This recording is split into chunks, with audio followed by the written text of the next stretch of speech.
Bismillahirrahmanirrahim. Alhamdulillah, salatu wassalamu ala Rasulillah wa ala alihi wa sahbihi wa wala.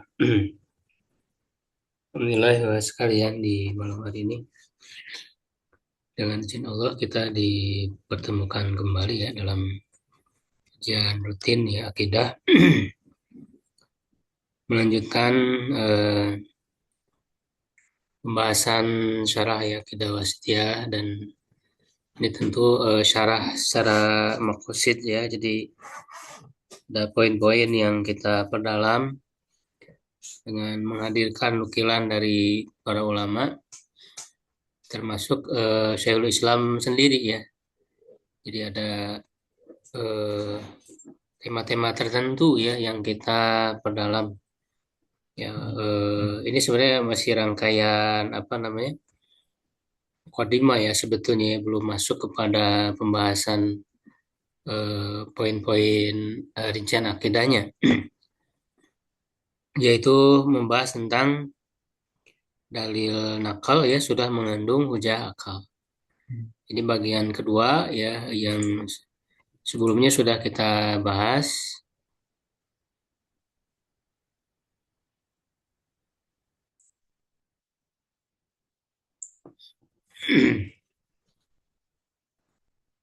Ya, dari penjelasan apa namanya?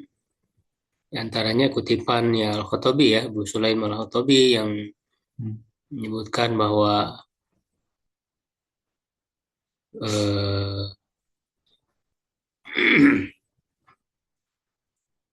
untuk menggunakan hujah akal itu sudah ada, jadi Al-Quran sudah ada di dalam nas-nas ya Al-Quran ya, jadi tidak perlu menggunakan metode kalam. Ya, itu yang kemudian dikecam ya diantaranya oleh Al-Khattabi ya dalam kitab Al-Gunyahnya itu. Ya, kemudian juga nukilan dari Al-Lalakai ya, termasuk dari penjelasan Syekhul Islam Ibnu Taimiyah ya yang ketika beliau ditanya ya tentang mempelajari ilmu kalam ya bahwa nas-nas Quran dan Sunnah itu sudah mengandung ya hujah-hujah akal ya, bahkan dengan hujah-hujah yang lebih jelas, yang lebih kuat, yang lebih meyakinkan gitu ya. Itu yang beliau tuangkan di dalam Majmu' ya Fatawa, juga di Darut Ta'arud ya itu eh, apa namanya sama itu ya penjelasan beliau. Nah, kemudian kita masih melanjutkan penjelasan Syekhul Islam ya Ibnu Taimiyah ya rahimahullah taala. Di sini beliau langsung menyebut contoh-contoh ya dari hujah-hujah ya akal ya yang terdapat di dalam nas-nas. Jadi kalau sebelumnya kita eh, menegaskan gitu ya secara umum bahwa Quran dan Sunnah itu sudah mengandung hujah akal ya. Nah sekarang kita akan lihat langsung hujah akal yang seperti apa. Ya hujah akal yang seperti apa. Nah, tentu kan nanti ketika kita membahas secara rinci ya poin-poin akidah dari mulai iman kepada Allah ya baik itu nanti dan yang lebih banyak kan tentu berkaitan dengan sifat ya. Jadi asma wa sifat ya, tauhid asma wa sifat. Nah, itu nanti kan kita akan kaji satu persatu hujah-hujahnya. Baik hujah apa namanya? Nas ya, nakal ya. Nah, termasuk juga hujah akal. Nah, hujah akal itu juga sebetulnya diambil dari nas-nas itu ya, lalu dijelaskan oleh para ulama dalam kitab-kitab mereka. Nah, itu akan coba kita hadirkan ya agar kita betul-betul memahami secara lebih mendalam terhadap dalil-dalilnya. Ya, makanya kan syarah yang saya coba kumpulkan ini ya secara sedikit-sedikit tentu ya, belum selesai semua.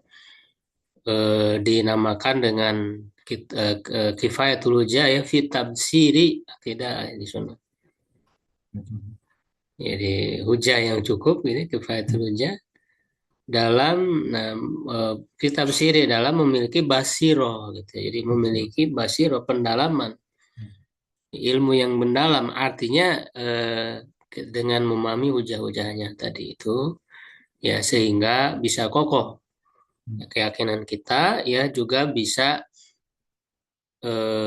apa namanya ya melakukan bantahan-bantahan terhadap yang menyelisihinya ya meluruskan kekeliruan-kekeliruan. Nah, baik kita masuk ya kepada apa yang dijelaskan oleh Syekhul Islam Ibnu Taimiyah. Nah, ini juga sama ya terdapat di apa namanya di Majmu' Fatawa ya dan juga Darut Ta'arud ya akal wan akal.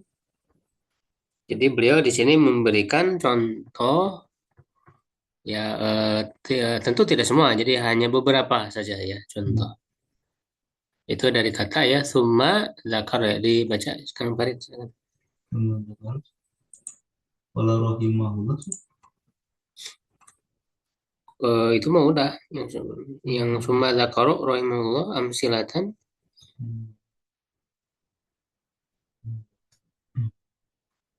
Ya.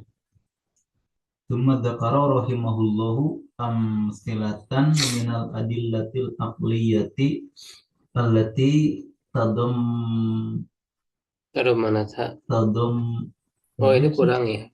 Harusnya ada nunya ya. Tadom manat. allati tadam manat han nususus syar'iyyatu wa nihayatu ma yadhkurunahu ja'al qur'anu bi khulasatihi ala ahsani wajhin wadhalika kal amsalil madrubati allati yadhkuruha Allahu ta'ala fi kitabihi allati qala fiha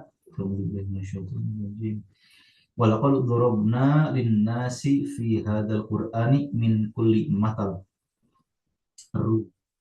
wa zumar fa innal amsalal madrubata hiya al al aqisatul aqliyatu sawaun kanat Kiasa. biasa syumulin au biasa tamthilin wa yadkhulu fi dzalika ma yusammunahu barohina wa huwal qiyasul syumuliyul muallafu minal muqaddamati Muqaddimah. minal muqaddimatil yaqiniyati wa in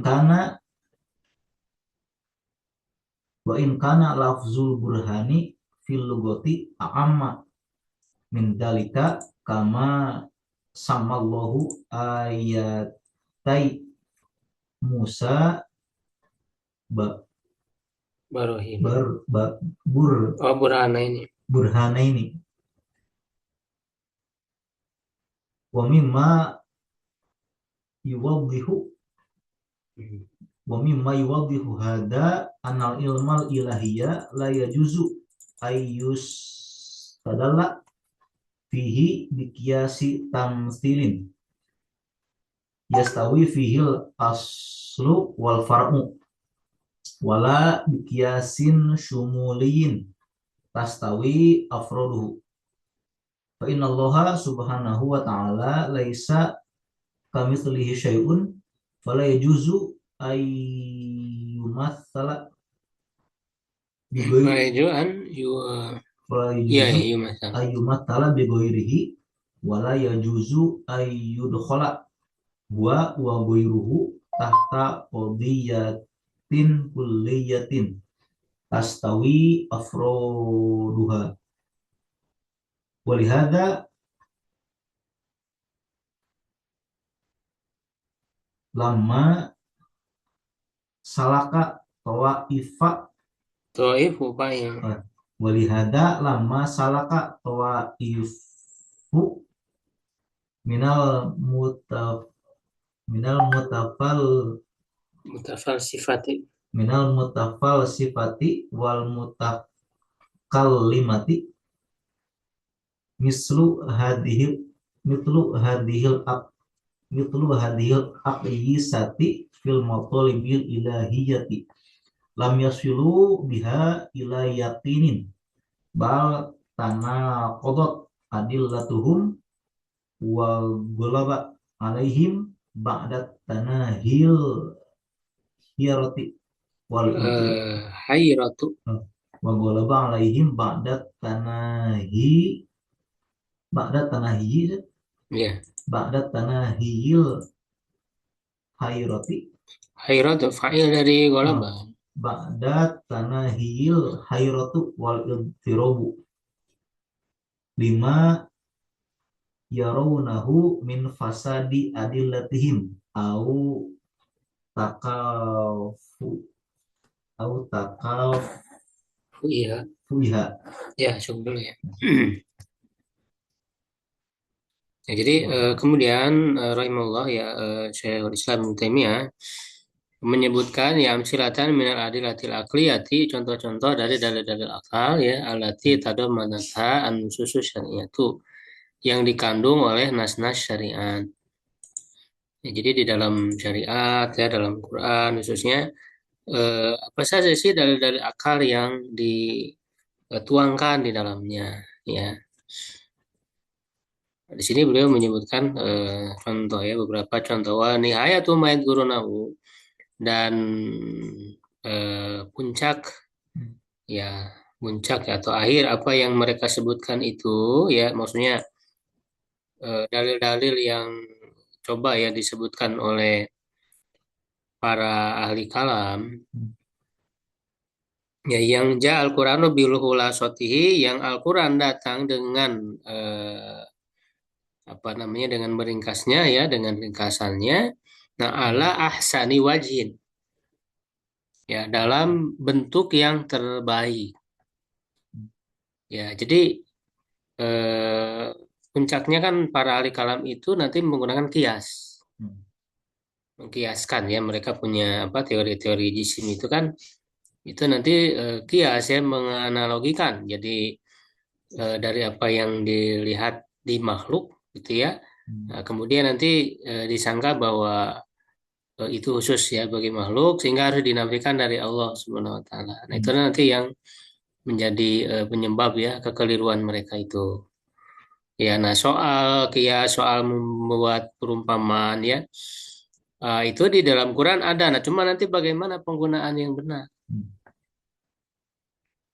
Penggunaan yang benarnya seperti apa? Ya, wadzalika kal amsalil madrubati lati yadhkuru Allah taala fi kitabihi lati qalat ya. Dan hal itu seperti ya amsal ya, perumpamaan-perumpamaan yang dibuat, jadi masal ya, perumpamaan yang dibuat ya Allah Subhanahu wa taala ya sebutkan di dalam kitabnya ya, ya, yang dia berfirman di dalamnya. Nah, ini di antara apa namanya, ayatnya ya. Walaqad darabna lin-nasi fi hadzal qur'ani min kulli mathal. Dan benar-benar sungguh kami telah membuat untuk manusia dalam Al-Quran ini dari setiap masa perumpamaan. Jadi Allah sering membuat perumpamaan ya, masalul ya. Banyak ya di dalam Al-Quran itu. Ya, bahkan juga ada ya kitab yang secara khusus mengumpulkan ya al-amsalu fil Quran. Ya, fa'inal amsal madrubata hiyal aksi al-aqisatul aqliyatu. Ya, nah, masal perumpamaan yang dibuat itu adalah kias-kias ya, atau analogi akal. Ya, nah, sabaun kanat kiasa sumulin atau kiasa tamsilin. Ya, sama saja baik itu kias sumul ya ataupun kias tamsil. Ya, kalau sumul itu kan dari sesuatu yang umum ke yang khusus ya. Jadi apa namanya istilahnya? Deduktif ya. Kalau kiasa tamsil itu dari yang khusus ke umum, induktif. Ya, ini dua macam ya, dua macam kias, kias sumul ya, dan tamsil. Wa dulu fi dzalika, dan masuk ya ke dalam hal itu ma yusammunahu barohina. yang mereka sebutkan sebagai burhan ya burhan. Nah, itu kan Hmm. eh, apa namanya yang dianggap sebagai bukti yang meyakinkan. Makanya apa dalam ilmu mantik ya kalau dipelajari itu kan ada macam-macamnya kias Hmm. itu ya ada apa namanya istilahnya itu ya kias yang hitobi ya hanya retoris gitu ya Hmm. retorika untuk menggerakkan ya orang-orang awam misalnya ya ada yang sabsato ya sabsato mah apa namanya itu logika yang lemah ya. Nah, ada Hmm. yang dianggap kuat itu disebut burhan. Hmm. Ya, disebut dengan burhan. Nah, burhan itu wa al-qiyasus sumuli, ya kias yang sumuli tadi itu, ya al-mu'allafu minal muqaddimatil yaqiniyah. Ya, yang disusun ya dari mukadimah-mukadimah, ya premis-premis ya. Jadi ini istilah ya dalam Hmm. ilmu mantik ya ketika membuat kesimpulan ya itu kan ada mukadimah sugro. Hmm. Ya, ini kan apa namanya disebutnya eh, silogisme ya. Hmm. Ini yang kias yang dibuat oleh para ahli mantik ya, yang kemudian juga digunakan dalam kalam ya, ilmu kalam dan juga filsafat ya. Nah, itu yang disebut dengan kias itu yang silogisme itu. Ya, jadi silogisme itu kan ada mukodimah sukro, ada mukodimah kubro, lalu natijah. Hmm. Jadi ada premis mayor ya, apa minor ya, lalu premis mayor, Hmm. kemudian eh, apa namanya Hmm. kesimpulan ya. Nah, mukadimahnya itu ya atau premis-premisnya itu terdiri dari hal yang meyakinkan. Hmm. Ya, maka disebutlah burhan. Nah, tetapi kan tentu kita tahu ya bahwa apa yang dipelajari di dalam mantik ya itu juga sangat terbuka untuk dikritisi ya, untuk dikritisi ya. Makanya yang disebut dengan mantik. Jadi ilmu logika bagaimana cara menyusun ya logika yang benar itu Hmm. ya dan dia berasal dari Yunani ya. Pertama kan Aristoteles ya yang membuat kaidah-kaidah logika itu. Ya, kalau kita teliti dan itu sudah diteliti ya oleh Ibnu Taimiyah ya diantaranya dan beliau yang sangat bagus ya di dalam mendalami itu semua lalu mengetahui di mana kelemahan-kelemahannya, Hmm. kerancuan-kerancuannya. Ya, di mana ketika membuat kaidah umum ini tentu perlu penjelasan tersendiri gitu ya. Ya, jadi dalam ketika menyusun kodimah ya atau logika-logika itu banyaknya klaim-klaim saja. Hmm.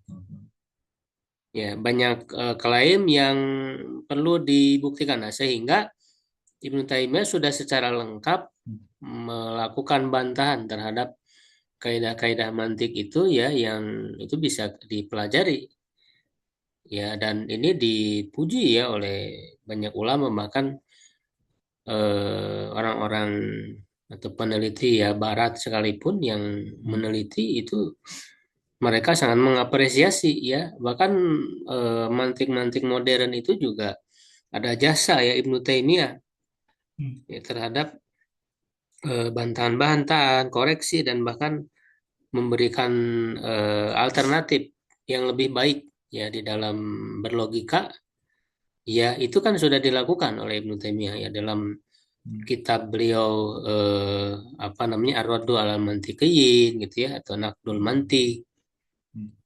ya itu kan sangat luar biasa ya kritik beliau terhadap mantik itu Nah, beliau kemudian di sini menjelaskan apa penamaan kata burhan itu, wa in kana labdul burhani fi lugati a'ammu min dzalika. Ya, meskipun kata burhan itu ya dalam dalam bahasa ya dalam bahasa itu lebih umum daripada hal itu, daripada menjadi kias tertentu tadi itu. Karena sama Allah sebagaimana Allah menamakan ayatai Musa, dua ayat, dua mujizat ya, jadi tanda Nabi Musa itu burhana ini sebagai dua burhan. Tentu kan itu mujizat, bukan jadi bukti yang bisa dilihat langsung, ya bukan eh, apa namanya logika gitu. Sehingga burhan itu ya hujah ya, dalil yang secara umum ya tidak terbatas kepada apa yang mereka istilahkan ya, yang oleh para ahli mantik, kalam dan filsafat mereka gunakan menjadi istilah khusus. Ya, itu. Nah, tentu dalam penggunaannya ya kita yang lebih jelas ya sesuai dengan bahasa Arab ya secara asli ya. Kemudian juga yang disebut di dalam nas-nas Al-Quran, Sunnah. Nah, itu kan harus dipahami istilah-istilah bahasa-bahasanya secara benar. Nah, masalahnya para ahli kalam ya khususnya ya termasuk juga tadi ya para ahli filsafat ya yang muslim gitu ya ketika memahami ya lafaz-lafaz di dalam nas-nas itu kadang terpengaruh oleh konsep-konsep ya yang baru gitu. Ya seperti masalah jisim gitu kan. Itu kan mereka punya cara pandang baru yang sebetulnya udah keluar dari pemaknaan bahasa yang asli. Nah, sedangkan di dalam memahami nas-nas Quran Sunnah itu ya harus dengan bahasa Arab yang asli. Ya, karena dia itu apa? Nazalnahu Quranan Arabian ya atau Arabiun mubin ya, Arab yang jelas. Ya. Nah, ini kadang rancunya itu mereka memahami ya lafal-lafal di dalam nas ya dengan pemaknaan-pemaknaan baru yang dibuat istilah-istilah. Makanya Ibnu Taimiyah sering mengembalikan kepada makna secara bahasa yang benarnya seperti itu. Di antaranya kata burhan ini ya dia adalah hujah ya atau bukti secara umum, termasuk mujizat itu disebut dengan burhan.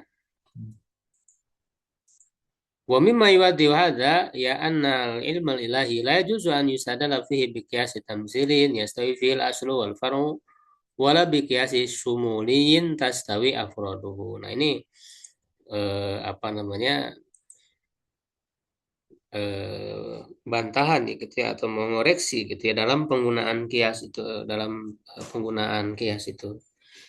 Nah, di antara yang menjelaskan hal ini bahwa ilmu ilahi ya ilmu ketuhanan tentang Allah Subhanahu wa taala ya ketika membahas tentang Allah Subhanahu wa taala nah itu tidak boleh dijadikan dalil ya di dalamnya dengan kias tamsil ya jadi kias tamsil itu ya ya menyerupakan ya sesuatu dengan sesuatu jadi ada asal ya ada pokok dan ada cabangnya ya yang menyamakan antara asal dan cabangnya ya yang dianggap sama sejajar gitu ya ketika apa namanya menyamakan ya sesuatu dengan sesuatu yang lain. Kalau dalam ilmu tentang Allah, ilmu ilahi, ya karena kan Allah berbeda dengan yang lain. Gitu ya. Nah nanti di sini ya keliru ya terjatuh ya kepada kekeliruan dari para ahli kalam, dari ahli filsafat, ya ketika mereka melihat ya apa yang ada pada makhluk, ya kan, lalu itu dianggap sebagai kekhususan makhluk gitu ya. Nah, sehingga ketika disebutkan sifat-sifat yang secara lafadznya sama gitu ya, misalnya masalah tangan, wajah. Nah, itu dianalogikan disamakan. Oh, kalau disebut tangan, oh berarti itu kan ada pada makhluk. Jadi dianggap kekhususan bagi makhluk, ya wajah itu dan sebagainya. Nah, sehingga oleh mereka dinafikan dari Allah. Nah, itu kan bermulanya dari mengkiaskan dulu. Ya, bermulanya mengkiaskan, menyamakan. Jadi kalau disebut tangan, oh berarti kan itu sama dengan makhluk. Nah, itu kan berarti menyamakan, menganalogikan. Jadi kiasul syahid alal ghaib itu mengkiaskan yang nyata ya di alam yang terlihat di makhluk dengan hal yang gaib.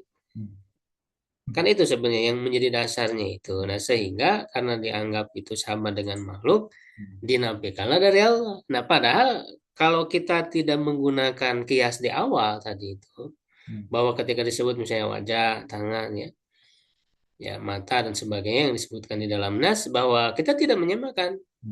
Iya, yang kita lihat ada pada makhluk, tapi apa yang ada pada Allah beda. Jadi ketika kita tidak menggunakan kias tersebut, ya ini ya sudah kita tetapkan yang makhluk gitu ya. Yang ada pada makhluk, yang ada pada Allah berbeda dengan yang ada pada makhluk. Karena berbeda ya sudah berarti ditetapkan bagi Allah yang sesuai dengan keagungannya. Nah, jadi penggunaan kias ini yang tidak boleh di awal itu. Ya, karena justru akan terjatuh kepada kekeliruan ya ketika membahas tentang Allah. Nah, nanti kias yang benarnya seperti apa hujah kias tentang Allah? Nah, ada nanti yang disebut dengan kias aula. Nah, kalau dengan kias aula ya atau kias aulawi ya itu boleh dan itu digunakan oleh para ulama salaf. Nah, ini jadi kita ketika mengatakan para ulama salaf itu juga menggunakan hujah-hujah akal, kita bukan hanya mengklaim saja ada buktinya. Kita bisa baca sendiri kitabnya itu di antaranya kitab Imam Ahmad bin Hanbal ya. Dalam kitab Ar-Rad ya ala Janadiqa wal Jahmiyah ya itu kan jelas beliau di situ menggunakan hujah-hujah akal. Nah, di antara nanti Ibnu Taimiyah sering memberikan contoh bahwa Imam Ahmad misalnya berdalil dengan kias aula. Ya, begitu juga nanti misalnya Abdul Aziz Al-Kinani ya, ini muridnya Imam Syafi'i yang terkenal berdebat ya melawan tokoh Mu'tazilah yaitu apa namanya? Bishr Al-Marisi ya itu yang direkam perdebatannya ya dalam kitab eh, apa namanya?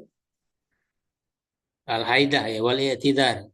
Ya, dalam kitab ya Al-Haidah wal I'tidar karya Abdul Aziz Al-Kinani. Nah, itu beliau murid Imam Syafi'i dan hampir berdekatan ya tahun wafatnya ya.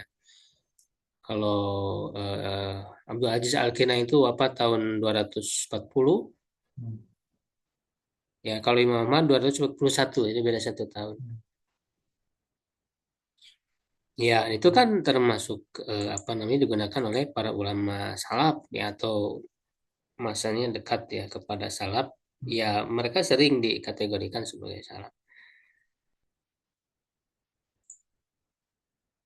Ya, jadi tidak boleh ya menggunakan kias tamsil yang sama tadi antara cabang asal dan cabangnya. Ya, wala bi kias sumutas tapi afrodu dan juga tidak boleh menggunakan kias sumuli ya yang umum ya jadi menggunakan kias yang umum yang mencakup individu-individu yang ada di dalamnya afrod-afrodnya ya tastawi afrodu yang sama semua ya individunya. Ya, ini juga tidak boleh diterapkan ya kepada Allah,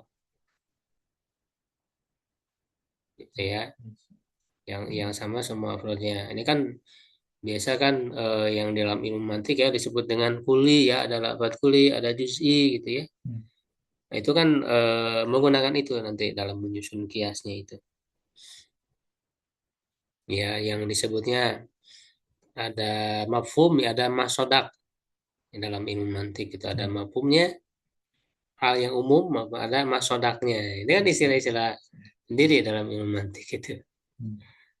Ya, nah kita juga ya perlu ya belajar ya ilmu mantik. Cuman tadi tidak tunduk itu manut kepada semua. Justru banyak hal yang perlu dikritisi. Ya, dan faktanya kan para ahli mantik itu yang mereka menguasai ya atau mengetahui dari kaidah-kaidahnya itu, dalam praktiknya juga mereka tidak konsisten ya menggunakan kaidah mantik itu. Ya, ketika misalnya membuat definisi itu kan harus ada apa namanya,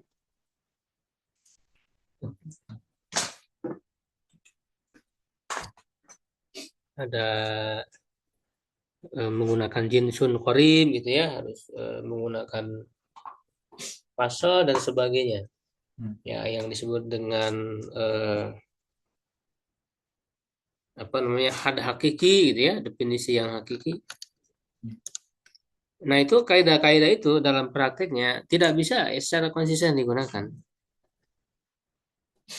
Ya, makanya Ibnu Taimiyah membantah ya, membuat definisi itu sebetulnya apa tujuannya, kan bukan menguasai semua hakikatnya, justru eh, fungsinya hanya pembeda aja dari yang lain. Para alimat itu berusaha untuk menguasai hakikat gitu, sedalam-dalamnya. Ya, dan itu tidak mungkin, mustahil ya, atas sehingga pada akhirnya nanti banyak klaim-klaim saja gitu, tanpa ada buktinya. Ya, jadi itu. Ya, tidak boleh menggunakan kias sumuli ya, apa namanya, jadi ada lafadz yang kuli yang umum lalu semua bagiannya ya atau semua hal yang juz'inya ya afrodnya itu dianggap sama semua. Nah, kalau hal tersebut tidak boleh diterapkan kepada Allah. Kenapa? Kayak fa'in Allah subhanahu wa ta'ala laisa kamitslihi syai'un. Karena Allah itu ya tidak ada yang sesuatu pun yang semisal dengannya. Ini kan bahasanya tidak ada sesuatu yang semisal dengan Allah. Bukan Allah semisal dengan yang lain, bukan. Itu kan artinya untuk mengagungkan Allah Subhanahu wa taala ya. Fala yajuzu an yumasala bi ghairi, tidak boleh diserupakan ya dengan yang lain. Wala yajuzu an yadula huwa wa ghairu ta'ta qadiyatin kuliyatin. Nah, itu tadi.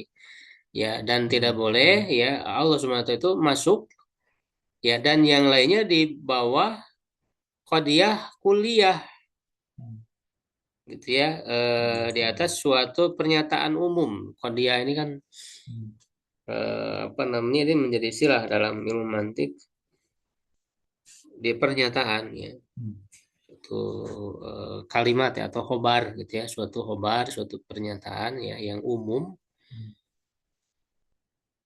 ya, yang tastawi afroduha, yang sama apa namanya, afrod afrod di dalam lafaz yang umumnya, lalu Allah masuk di situ gitu, itu tidak ya.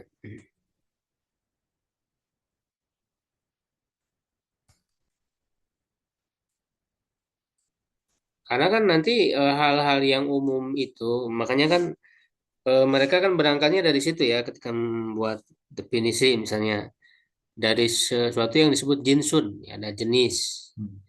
Nah, di bawah jenis itu kan ada nau ya, ada macam-macamnya. Nah, itu kan mereka menganggap bahwa semuanya ada di bawah jenis itu secara sama gitu. Padahal lafadz kuli itu yang benar ya. Itu kan hanya apa namanya ya, simbol makna yang ditangkap oleh akal saja sebenarnya. Ya. Nah, pada kenyataannya semuanya apa, pada kenyataan dalam realita yang ada itu semua memiliki perbedaan. Jadi misalnya manusia itu apa namanya, simbol umum saja gitu, yang ditangkap oleh akal. Tapi individu masing-masing manusia ini berbeda. Ya, tidak bisa disamakan semuanya. Ya, seperti misalnya eh, ketika dikatakan zat misalnya, zat itu kan di situ ada manusia memiliki zat. Nah, Allah juga kan memiliki zat itu. Berarti kan itu kodiah kuliah gitu ya, zat itu kan. Atau melafat kuli. Ya, nah itu kan tidak bisa disamakan karena hakikatnya beda. Hmm. Allah memiliki zat ya, manusia memiliki zat, makhluk-makhluk yang lain memiliki zat. Tapi kan zat Allah berbeda dengan zat makhluk, Hmm. gitu kan? Jadi tidak bisa disamakan. Gitu. Hmm. Walihada alam masalah kata ifu minal mutafal sifati wal mutakalimati. Oleh karena itu ketika kelompok-kelompok dari ahli filsafat dan ahli kalam menempuh ya mislah hadil akisah ya yang semisal dengan kias-kias ini fil matalibil ilahiyati ya dalam eh, apa namanya pembahasan ya ilmu-ilmu ilahi ya ilmu-ilmu ketuhanan lam yasiru biha ila yakinin ya mereka tidak sampai kepada hal yang meyakinkan bal tanah kodot adilatuhum bahkan kontradiktif ya dalil-dalil mereka itu wala ba'alaim ba'da tanahi dan apa namanya mengalahkan mereka ya setelah sampai kepada puncaknya sampai kepada akhir usaha mereka itu yang ada yang menguasai mereka justru adalah al-hairatu kebingungan wal itirabu dan keraguan-raguan atau keguncangan ya jadi tidak sampai kepada yakin justru ketika menggunakan ini lima yarunau min fasadi adillatihim ya ya karena mereka memandang atau apa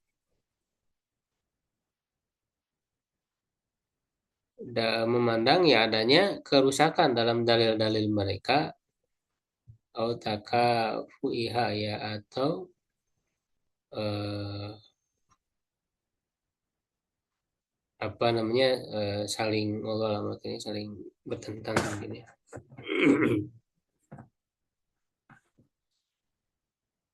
Ya, jadi akhirnya kan mereka sadar ya sendiri ketika sebetulnya ya ketika sudah memaksimalkan usaha ya makanya kan mereka sangat memaksakan diri misalnya dengan mentakwil ya apa lafaz-lafaz yang jelas ya tentang sifat-sifat Allah misalnya ya. Mereka sangat memaksakan diri untuk mentakwilkan itu nas yang sangat banyak yang sangat kuat ya menunjukkan kepada makna secara hakiki ya akhirnya mereka lelah sendiri nah makanya kan para tokoh para ahli kalam itu rata-rata mereka punya pernyataan ya yang menunjukkan mereka menyesal gitu dan eh, apa merasa tidak ada gunanya ketika hanyut ya secara mendalam ya di dalam ilmu kalam ya seperti pernyataan Al-Juwaini ya kemudian Al-Ghazali kemudian Fahruddin Ar-Razi itu ada pernyataan mereka yang merasa menyesal ya telah tenggelam dengan ilmu kalam itu pernah saya share ya pernyataan mereka. Nah, tetapi apa yang bisa digunakan ya hujah akal dalam masalah kias ini ya tentang ilmu ketuhanan tentang akidah ya walakin yusta'malu fi dzalika qiyasul aula. Nah, ini yang tadi saya sebutkan. Ya, tapi digunakan dalam hal itu dalam ilmu ilahi itu adalah qiyasul aula. Jadi qiyas aula itu mengkiaskan apa dengan yang lebih utama ya atau sebenarnya prioritas. Jadi ketika menyebutkan contoh yang ada pada makhluk, misalnya contoh yang pada makhluk itu sesuatu yang bagus, sesuatu yang sempurna. Nah, nanti ketika diterapkan kepada Allah, nah apalagi ini aula itu berarti lebih. Ya apalagi bagi Allah gitu. Ya, jadi dia tidak menyamakan dengan Allah, cuman suatu hal yang sempurna pada makhluk, ya Allah lebih lebih lagi memiliki itu. Karena kan Allah lebih sempurna daripada makhluk. Ya, karena tidak tidak mungkin Allah dan manusia sama ya dalam menunjukkan lebih Allah itu lebih sempurna daripada makhluk dan makanya nanti itu disebut juga dalilul kamal, ya, dalil kesempurnaan. Ya, atau juga dalil wahibul kamal. Wahibul kamal itu pemberi kesempurnaan. Jadi Allah yang menganugerahkan kesempurnaan kepada makhluk. Nah, tentu Allah lebih berhak lagi dengan kesempurnaan tersebut, gitu ya. Nah, inilah qiyasul aula. Nah, kalau qiyasul aula, nah nanti juga justru di dalam Al-Quran juga ada, gitu. Dan itu juga digunakan oleh para ulama salah. Ya, sawabun kana tamsilan au sumulan, sama saja baik itu tamsil tadi ya, dari hal yang khusus ya ditarik kepada yang umum ataupun sumul dari hal yang umum. Ya, kama qala ta'ala, sebagaimana Allah Ta'ala berfirman, walillahil matsalul a'la, dan ya Allah ini memiliki masalul a'la. Nah, di situ kan ada masal ya, ada ya pengumpamaan gitu. Cuman al-a'la yang tinggi, yang lebih tinggi. Ya, makanya sering diterjemahkan juga memiliki sifat-sifat yang tinggi. Artinya sifat itu secara lafaz bisa aja sama dengan yang ada pada makhluk. Ya, misalnya berkuasa kan, manusia juga ada yang berkuasa. Ya, melihat, mendengar ya ada. Nah, cuman Allah itu lebih tinggi dengan itu semua. Ya, yang justru dengan menggunakan kias aula ini adalah untuk menetapkan sifat Allah, bukan malah menafikan ya. Kalau para ahli kalam, para filsafat justru menggunakan kias yang tadi itu justru malah untuk menafikan, karena dianggap sama dengan makhluk, lalu kemudian dinafikan dari Allah. Nah, kiasul aula mah justru sifat tersebut pada manusia itu adalah suatu kesempurnaan. Misalnya mendengar, mendengar itu kan suatu kesempurnaan, suatu hal yang bagus, ya lebih bagus daripada kebalikannya, tidak mendengar, berarti tuli gitu kan. Melihat ya itu kan apa namanya, lebih bagus daripada tidak melihat ya atau buta. Nah, pada manusia itu hal yang sempurna. Nah, apalagi pada Allah sebagai Tuhan, gitu. Nah, itu kan qiyasul aula ya. Mislu anna ulama anna kulla kamali. Nah, ini yang tadi saya jelaskan. Ya, seperti kita mengetahui bahwa setiap kesempurnaan sabatalil mumkini ya, ya awil muhdasi, ya yang setiap kesempurnaan yang ditetapkan, yang tetap, yang ada ya pada sesuatu yang mungkin. Maksudnya makhluk ya, au muhdas ya, yang diciptakan ya, yang diadakan. Jadi maksudnya makhluk. Makanya kan istilahnya kalau mungkin ya mungkinul wujud. Jadi mungkinul wujud itu dia bisa ada, bisa tidak. Itu makhluk, makhluk itu sesuatu yang jadi mungkin ada, bisa mungkin tidak. Tapi kalau Allah itu kan disebutnya wajibul wujud ya. Jadi ya harus ada itu ya Allah itu istilahnya. Ya muhdas ya, artinya yang diciptakan, yang diadakan dari ketiadaan ya, sebelumnya tidak ada menjadi ada, itu kan muhdas ya. Dia nanti perlu di apa, dalami juga kan maknanya itu hudus ya, dari kata hudus. Nah itu nanti yang banyak terkecoh juga ya, istilah hudus itu dianggapnya nanti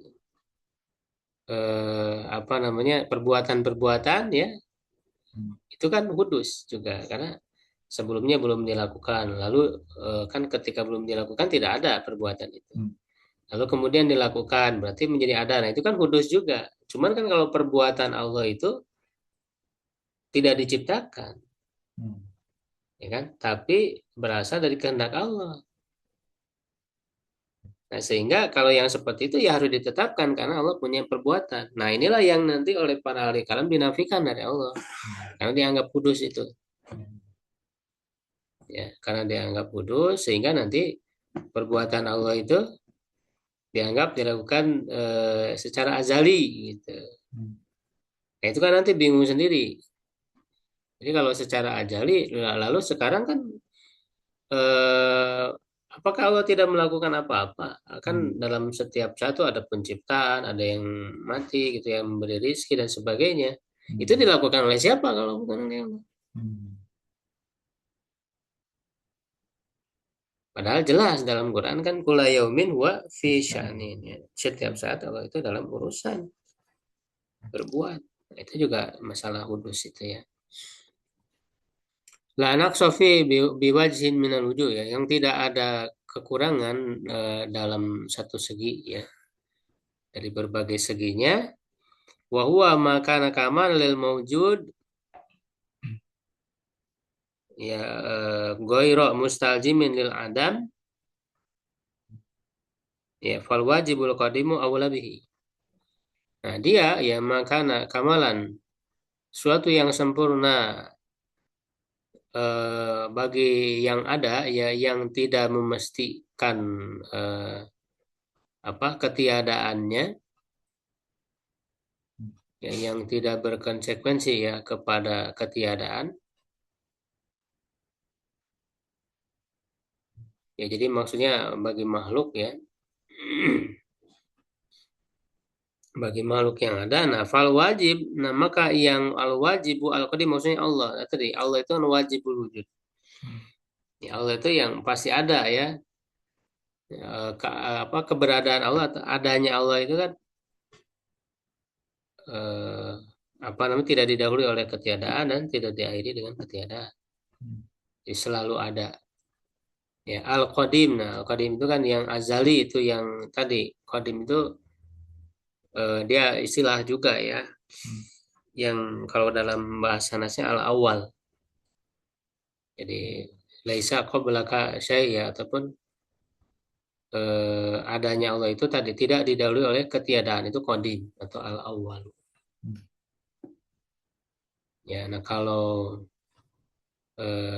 apa namanya? Idam bako gitu ya, istilahnya bako ya, atau dalam nasnya al-akhir. Akhir itu artinya adanya Allah tidak diakhiri atau tidak diikuti kan dengan ketiadaan. Jadi sudah ada sejak dulu dan ada seterusnya. Nah, jadi itu Allah al-wajibul qadim au lebih utama dengan. Jadi kalau hal tersebut itu bagi makhluk suatu kesempurnaan, maka Allah juga ya lebih utama memiliki kesempurnaan tersebut. Kenapa justru malah dinafikan dari Allah? Ya kan para ahli kalam, para ahli filsafat yang menggunakan kias itu kan mereka akhirnya menjadikan hampir semua hal itu khusus bagi makhluk semua. Lalu bagi Tuhannya apa? Tidak ada. Semua dinafikan. Seperti para ahli filsafat itu kan ya hampir mereka tidak menetapkan semua sifat-sifat bagi Allah itu karena dianggap itu sebagai makhluk semuanya. Sebagai Allahnya apa gitu. Ya, padahal itu sifat-sifat yang sempurna. Yang kalau pada makhluk manusia saja sempurna, gitu ya. Maka kalau itu sempurna secara apa namanya, secara mutlak dalam semua seginya tadi itu ya, tidak ada kurangnya, ya maka itu bagi Allah justru lebih berhak. Ya, dan sifat itu tentu lebih apa?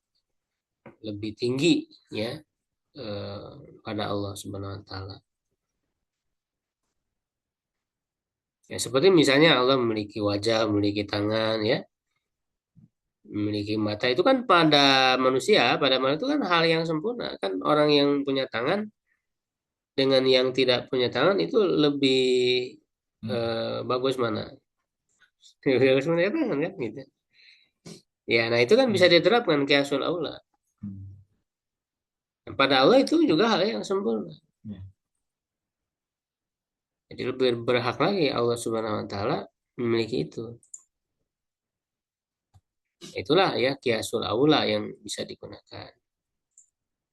Wa kullu kamal la nausub min wujud sabatan lil makhluk. Nah ini ya yang tadi ya mirip. Setiap kesempurnaan yang tidak ada kekurangan ya dalam eh, satu segi ya, dari segi-seginya yang secara jenisnya ya, macamnya yaitu ada pada makhluk ya, al malbubi ya, yang diurus ya oleh Allah, al-ma'lul, al-mudabbar yang dia itu punya apa namanya? Punya sebab. Jadi ma'lul itu adalah akibat dari sebab. Jadi sebab Allah yang menciptakan maka terciptalah makhluk kan gitu ya, ma'lul. Jadi Allah itu kan sebagai pencipta, artinya sebagai ilah, itu sebagai penyebab. Ya, sehingga terciptalah makhluk yang merupakan akibat dari ilah tersebut. Jadi disebut maklul. Maklul itu hasil dari ilah ya. Al-mudabar ya yang diurus. Fa inna mastafadahu min khaliqihi. Nah, hanya saja ya dari makhluk itu dihasilkan ya dari khaliknya karena Allah yang menciptakan itu. Bersumber dari Allah gitu ya. Bersumber dari Allah. Allah yang menciptakan makhluk, di situ ada kesempurnaan. Nah, tentu sang Khalik lebih berhak lagi dengan kesempurnaan tersebut. Rabbihi ya, Robnya, memudabbirihi dan pengatur bahwa aku bihi minhu dan dia lebih berhak dengannya dengan sifat tersebut ya daripada makhluk itu. Wa ana kulla naqsin wa aibin fi nafsihi wa huwa ma tadamana salbah hadzal kamal. Idza wajaba nafyu an syai'in ma min anil makhluqal mudas wal mumkinat fa innahu yajibu nafyu an rabbi tabaraka wa ta'ala bi tariqil awla. Ini sebaliknya sesuatu yang atau setiap yang kurang, yang aib ya apa namanya? eh, yang hal tersebut aib secara tersendiri gitu ya. Dan itu mengandung ya kalau sesuatu yang aib ya berarti kan menghilangkan suatu kesempurnaan ya, jadi bertentangan dengan kesempurnaan hal yang aib yang kurang itu. Nah apabila idza wajaba nasyun, apabila wajib ya dinafikan ya dari sesuatu tersebut dari berbagai macam makhluk ya, ini maksudnya makhluk semua ya, makhluk kuat mudasat mungkinat ya, makhluk yang diciptakan, yang diadakan dari ketiadaan itu yang mungkin apa keberadaannya itu mungkin memungkinkan, bukan yang wajib ya, artinya semua makhluk mana ya. Nah maka sesungguhnya dia wajib juga dinafikan dari Rob ya tabaraka wa taala bitarikil aula dengan cara yang lebih utama, dengan logika tadi ya, metode logika kiasul aula tadi itu. Jadi kalau pada makhluk itu adalah sesuatu yang kurang, aib ya, maka ya apalagi bagi Allah. Wa wa aku bil umuri rujudiyah min kulli mawjud. Ya, dan bahwa dia itu lebih berhak dengan perkara-perkara yang ada ya dari setiap yang ada. Ya, wa amal umur adamiyah fal mungkin biha aku. Ya, hal-hal yang tidak ada, nah justru apa namanya, makhluk itu lebih berhak ya dengannya. Ini kan sebenarnya sebagai bantahan. Ahli kalam justru kalau bagi makhluk ditetapkan, bagi Allah tidak. Padahal itu hal kesempurnaan. Jadi malah akhirnya malah banyak menetapkan ketiadaan bagi Allah. Allah tidak begini, tidak begini, tidak begini. Padahal hal-hal yang tiada tersebut itu makhluk itu lebih berhak. Kenapa ya? Karena Allah kan lebih sempurna. Kalau lebih sempurna itu berarti lebih berhak memiliki hal-hal yang mengandung kesempurnaan daripada makhluk. Makhluk itu lebih berhak tidak ada karena makhluk punya kekurangan, tidak punya ini, tidak punya itu gitu. Nah, ini kan pada ahli kalam terbalik, ditetapkan ya para ahli filsafat ya bagi makhluk itu bisa mendengar, bisa berilmu. Ini kan seperti ahli kalam awal ya, Jahmiyah, Mu'tazilah, termasuk para ahli filsafat itu kan hampir semua menafikan sifat-sifat. Ya, jadi bagi makhluk itu ditetapkan bisa mendengar, bisa melihat, berilmu dan sebagainya. Tapi bagi Allah tidak ditetapkan. Padahal itu hal yang sempurna. Hmm. Nah, mislu hadhihi itu yang saya sebutkan tadi. Dan semisal metode ini, metode berhujah dengan akal ini, ya iyalah kan yastamila salaf. Nah ini.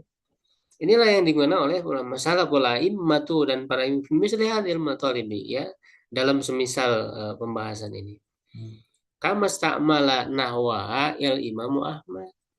Sebagaimana digunakan oleh Imam Ahmad tadi ya di antaranya dalam kitab Ar-Rad itu Al-Jahmiyah wa Zanadiqah.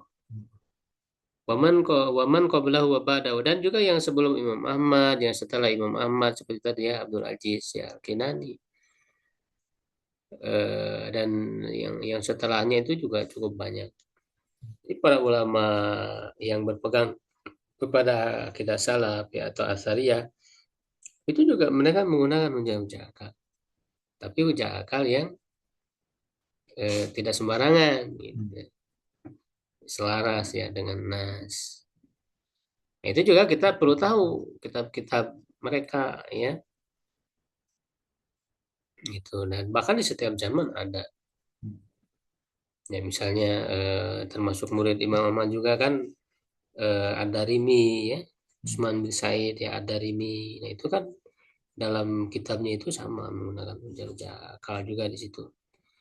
Ya dalam dua kitab besarnya ya ada Raddi ala Jahmiyah dan Naqdu apa Al-Marisi itu membantah Bishr Al-Marisi. Gitu ya dan setelahnya ya ada Ibnu Qutaibah dan sebagainya itu kan rentetan ya para ulama dari zaman ke zaman. Ya, nah Ibnu Taimiyah itu ya hanya melanjutkan, bukan membawa sesuatu yang baru dan bahkan beliau yang paling banyak ya menghimpunkan hujah-hujah itu semuanya. Yang beliau juga eh, pelajari, yang beliau ambil dari para ulama terdahulu gitu. Ya min a'immati al-Islam dari para imamnya Islam ya kaum muslimin. Wa misli dzalika Al-Qur'an fi takrir dan yang dengan semisal itu Al-Qur'an datang dalam menetapkan usuluddin akidah. Min masalah tauhid wa sifat wal ma'adi wa nahwi dzalika. Dari permasalahan tauhid, sifat dan juga hari akhir ya dan yang semisalnya. Nah, kemudian beliau di sini menyebutkan contoh hujah untuk hari akhir. Wa misalnya annahu subhanahu dalam ahbar bil ma'ad ya yang dan contoh dari hal itu bahwa Allah ya, Subhanahu wa taala ketika memberitahukan tentang hari akhir ya wal ilmu bi tabiun lil ilmi bi imkanihi dan ilmu terhadapnya itu mengikuti ilmu terhadap kemungkinannya. Ya, jadi adanya hari akhir ya, kebangkitan itu kan bagaimana orang bisa percaya gitu ya, tentu dengan meyakini itu adalah sesuatu hal yang mungkin terjadi. Ya, nah bagaimana hujahnya supaya orang meyakini bahwa itu mungkin terjadi? Ya, faina al-mumtani'a la yajuzu an yakuna baina subhanahu imkanu atama bayan.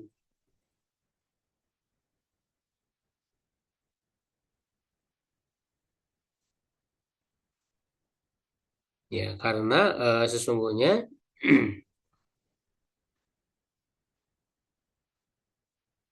ya al-mumtani sesuatu yang mustahil ya mumtani jenis. Sesuatu yang mustahil tidak boleh an yakuna baina imkanu atama bayan. Ya, tidak boleh dianggap ya hal yang mungkin.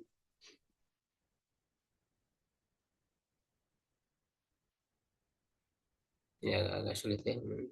Atau berbahaya dengan penjelasan yang lebih sempurna.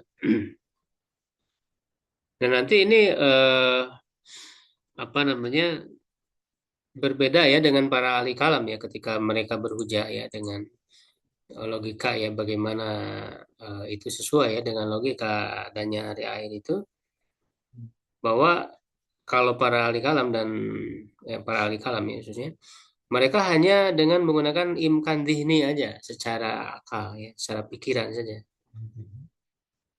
Ya, jadi itu tidak mustahil terjadi gitu. Ya, maka dia mungkin terjadi. Jadi secara pikiran saja. Nah, sedangkan dalam Al-Quran ketika Allah menjelaskan tentang hujah akan akan datangnya hari akhir itu, ya Allah memberikan kemungkinan, ya termasuk juga ini kias juga di situ ya, ada kias juga perumpamaan dengan sesuatu eh, yang terjadi di dalam realita khariji, imkan khariji. Ya, makanya nanti ada tiga ya, ini juga pernah saya jelaskan ya ketika apa di dalam buku ya yang saya tulis itu, ketika membahas tentang hujah ya hari akhir itu ya, ada tiga dalil itu yang digunakan di dalam Al-Quran itu ya, itu berdalil dengan sesuatu yang mirip ya yang terjadi. Jadi misalnya apa namanya, tanah yang tandus yang mati ya kemudian ditumbuhkan oleh Allah menjadi subur gitu ya. Nah, itu kan sesuatu yang memang terjadi dalam kenyataan. Nah, maka karena itu terjadi dalam kenyataan, ini juga tidak mustahil gitu. Manusia yang mati lalu dibangkitkan lagi oleh Allah. Dan juga berdalil dengan sesuatu yang lebih lebih hebat lagi, yaitu dengan penciptaan awal gitu.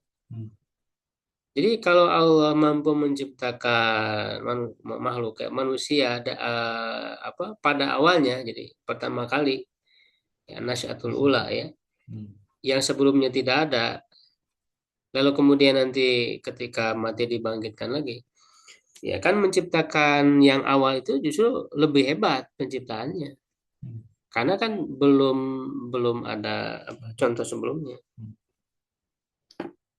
ya menciptakan secara baru gitu, itu lebih lebih lebih berat. Nah, sedangkan membangkitkan itu kan sudah ada sebelumnya, hanya tinggal dihidupkan lagi, ya kan? Itu, nah tentu itu lebih mudah lagi bagi Allah, ahwan alaihi. Nah, itu dalil logika itu ya yang digunakan di dalam Al-Quran untuk menetapkan hari kebangkitan.